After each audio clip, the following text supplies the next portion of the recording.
Mais uma vez, bom dia a todos, a paz do Senhor. Estamos na segunda parte do áudio que postamos pela manhã sobre o início da carta de Paulo para os irmãos que moravam na cidade de Colossos, chamada de Carta aos Colossenses.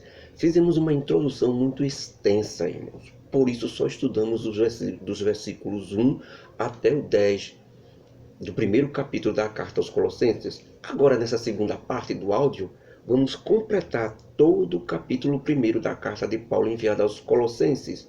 Os restantes dos versículos que vamos estudar vai do versículo 11 até o versículo 29. E nós paramos no áudio pela manhã quando Paulo elogiou a fé dos irmãos que moravam ali na cidade de Colossos e disse que, depois que o ministro do Senhor, Epáfras, falou a ele sobre o amor e a fé que estava no meio dos irmãos de Colossos, ele, Paulo e Timóteo não pararam de orar por eles, para que Deus encha todos eles de muito conhecimento da vontade de Deus, de todas as suas próprias vidas, com muita sabedoria e inteligência espiritual, para que assim todos eles possam andar dignamente na presença, em primeiro lugar, de Deus, e depois na presença dos homens. Porque os homens é fácil de se enganar, mas a Deus ninguém engana. Dessa maneira, vocês, irmãos de Colossos, poderão agradar a Deus e então farão muita coisa boa, crescendo cada vez mais e aprendendo mais sobre Deus a cada dia. Então Paulo continua a dizer na carta, a partir do versículo 11, que assim também vocês, irmãos de Colosso, fiquem fortalecidos com toda a fortaleza de acordo com a própria glória de Deus, com toda a paciência, longanimidade. Ou seja, essa força é para suportar contrariedades que vieram contra nós, os líderes. Vocês viram isso contra nós. Tudo por amor a seguir Jesus Cristo. E isso com muita alegria e gozo, agradecendo ao Pai Celestial que nos fez capazes de participar e receber a herança da salvação que só é dada aos santos, que seguem obedecendo os ensinamentos de Jesus Cristo e praticando na luz. Estes mesmos ensinamentos, ou Evangelho de Jesus Cristo, que nos tirou do poder das trevas no dia que aceitamos Jesus Cristo como nosso Salvador e nos levou ou nos transportou para o reino do Filho do seu amor, ou reino de Deus, do amor chamado Jesus Cristo, e que temos a salvação das nossas almas através do sangue e sacrifício que ele fez na cruz do Calvário, morrendo por todos nós, ou seja, temos o direito da salvação por causa do perdão de todos os nossos pecados. Estes mesmos Jesus Cristo, Salvador, que é a imagem do Deus invisível, o primeiro de toda a nova criação de corpos humanos gloriosos, um novo tipo de corpo diferente de todos que já existiam.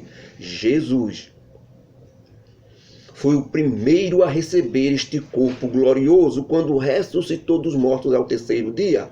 Um corpo que pode passar pelas paredes, mas ao mesmo tempo nós vemos ele comendo diante dos discípulos, provando que não era um fantasma, mas era um tipo de corpo diferente. Ele comeu na frente dos seus discípulos. Jesus Cristo foi o primeiro dessa nova criação. Um corpo diferente do primeiro corpo que Adão foi feito por Deus. Porque como Jesus Cristo já existia antes de vir à Terra, antes de vir para este mundo nos salvar, e foi Ele mesmo quem criou todas as coisas que existem, tanto lá nos céus, como também tudo que existe aqui na Terra, as coisas que se podem ver e as coisas também que não se podem ver, sejam reinos, sejam potestades na Terra, sejam principados na Terra, tanto o reino animal como o reino vegetal, sejam principados de anjos nos céus, e até mesmo potestade, hierarquia dos anjos, que depois caíram e se transformaram em demônios. Tudo foi criado por Jesus Cristo, e Jesus Cristo também é a cabeça do corpo chamado igreja. Ou seja, assim como a cabeça controla o corpo do ser humano, Jesus Cristo é o líder, controla toda a sua igreja verdadeira. Jesus Cristo é o começo de tudo que existe. E ao mesmo tempo, ele é o primeiro a ressuscitar dentre os mortos para nunca mais voltar a morrer novamente. Para que em tudo, Jesus Cristo seja o primeiro e porque foi da vontade de Deus, o Pai, que todo o poder habitasse em Jesus Cristo, o homem. E já que Jesus Cristo, como um homem, obedeceu todas as ordens de Deus, eu disse todas as ordens de Deus, ele se tornou, além de Deus, o perfeito homem. Por isso que ele fez a paz entre Deus e toda a humanidade que queria voltar para Deus. E através do seu sangue derramado na cruz do Calvário, Jesus Cristo reconciliou consigo mesmo todas as coisas que existem tanto no céu como aqui na terra. Ou seja, Jesus Cristo, que é Deus, fez as pazes entre os homens e o Deus Criador, que é Ele mesmo. Irmãos, parece um pouco complicado, né? Mas vamos tentar entender exatamente o que foi que Jesus Cristo fez. Ele mesmo, o Deus verdadeiro, veio a este mundo em forma de homem, chamado Jesus Cristo. Em um simples exemplo. Vamos ver. Podemos dizer que Jesus Cristo, homem, pegou Deus de um lado e o homem do outro, separado por uma grande barreira chamada pecado. Jesus Cristo derrubou essa barreira quando morreu na cruz do Calvário e derramou seu sangue para nos salvar. Ele derrubou esta barreira e colocou os dois agora de frente, Deus e o homem. E disse, se reconciliem, façam as pazes, a separação que existia acabou. E por que isso, irmãos? Porque com o pecado de Adão e sua expulsão do paraíso, toda a humanidade se tornou inimigo de Deus. O vírus do pecado passou a toda a raça humana. Por isso que hoje vemos tanta coisa podre no mundo, tudo que está fora do normal, irmãos. Doenças, deformidades no ser humano, tanta coisa triste que existe, foi tudo por causa do pecado. Tudo que há de podre no mundo. Atitude de homens que parecem mais atitude de animais do que de seres humanos. Mas Jesus Cristo, com sua morte na cruz, abriu caminho para o antídoto que elimina o vírus chamado pecado.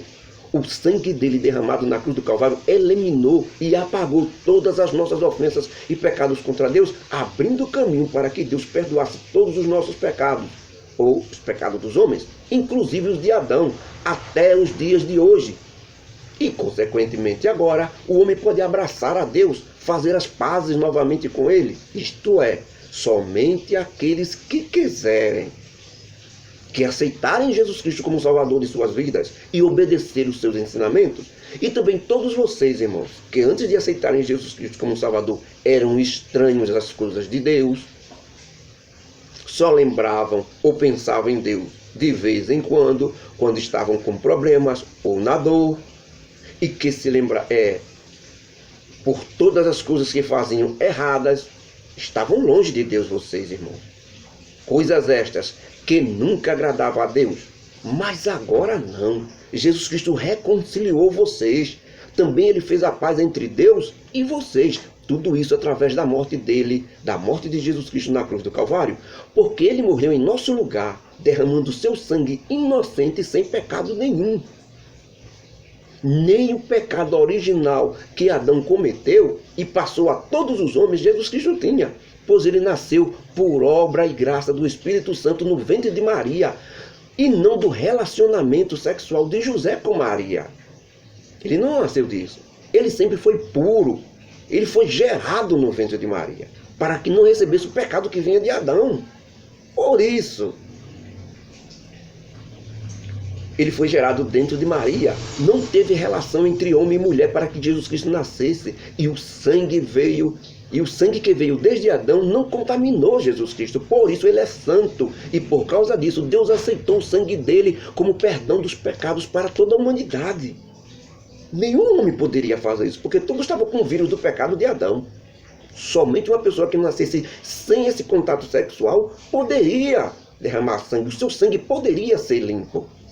Fazendo isso, irmãos, Jesus Cristo limpou todos vocês que aceitaram ele como Salvador, para apresentar vocês a Deus completamente santos, ou seja, sem pecado nenhum, irrepreensíveis, ou seja, que não há nada a se repreender, que nada Deus possa reclamar de vocês ou repreender, inculpáveis, ou seja, que não vão ter nenhuma culpa de coisa alguma que fizeram antes e que ainda possam fazer, porque o sangue de Jesus Cristo limpa tudo diante de Deus.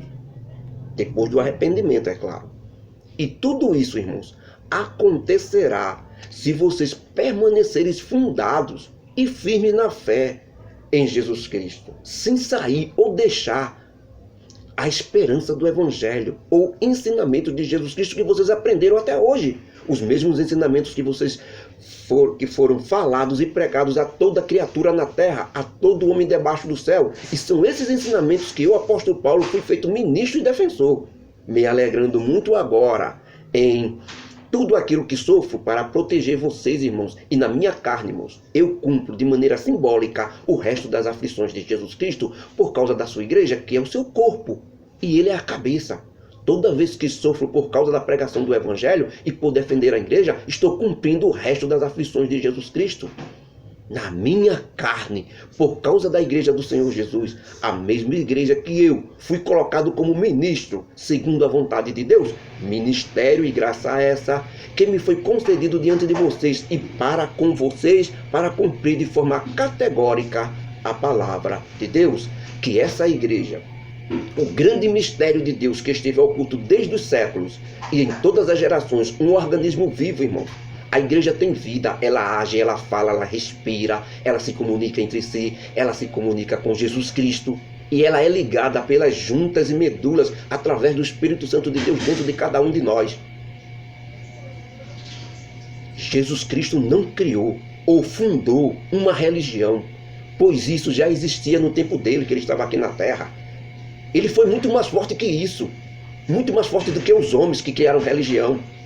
Muito mais inteligente Jesus Cristo foi que qualquer ser humano que já existiu. Por isso ele criou, fundou um organismo vivo, pessoas que ficam juntas formando comunidades que são controladas por um único Espírito, que é o Espírito Santo de Deus. E isso é que o torna a igreja do Senhor um mistério, diferente de tudo que já existiu, diferente de uma religião, diferente de uma denominação evangélica, diferente de uma instituição ou organização religiosa, mas que agora esse organismo vivo, esse mistério chamado igreja, foi revelado a todos os poderes do céu e da terra, a todos que querem seguir e obedecer Jesus Cristo.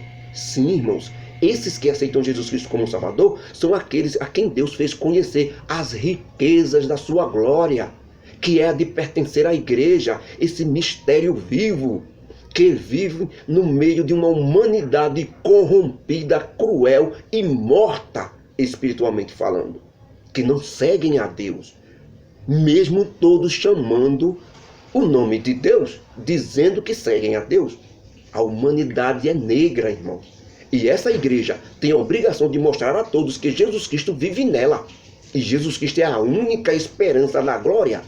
Por isso nós, os verdadeiros seguidores de Jesus Cristo, que juntos formamos a igreja, ensinamos e pedimos a todos os homens, em todos os tempos, com toda a sabedoria, que aceite Jesus Cristo como Salvador de suas almas, para que assim, nós, igreja, possamos apresentar este homem perfeito a Jesus Cristo. E para isso, eu, apóstolo Paulo, trabalho muito duro, irmãos, lutando e combatendo aqui, de acordo com a eficácia de Deus que opera em mim poderosamente. Carta aos Colossenses, capítulo 1, versículos 11 ao 29. Encerrando assim, irmãos, o capítulo 1 da carta de Paulo aos Colossenses. Que a graça do nosso Deus, o amor de Jesus Cristo e as consolações do Espírito Santo estejam conosco hoje e para sempre. Amém. Que Deus nos abençoe, em nome de Jesus.